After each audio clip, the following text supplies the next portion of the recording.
ହଉଛି ଏଇ ଗାମୁଛା ଆଜ୍ଞା ଆପଣ ମତେ ଅଲଗା ଜମିକି ହଳ କରିବାକୁ ପଠେଇଲେ ମୁଁ ଆପଣଙ୍କ ଜମିରେ ଆପଣ ଗାମୁଛା ପିନ୍ଧିକି ହଳ କରିଦେଇ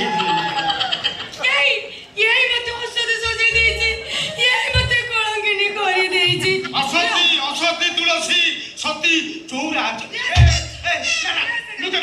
ତାକୁ ଖୋଲ ନା ତାକୁ ଖୋଲ ନା ତାକୁ ଖୋଲ ନା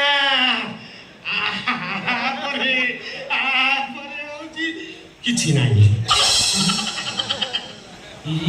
ଶଳା ତୁ କଣ କଲୁ ଇରେ ଇରେ ମିଠି ଗୋଟାଏ ଝିଅ ନ ସିଏ ଗୋଟାଏ ଧାନ କଳ ତାକୁ ଘୋଡ଼େଇ ରଖିଥିଲି ଆଜି 7 ବର୍ଷ 17 ବର୍ଷ ପର୍ଯ୍ୟନ୍ତ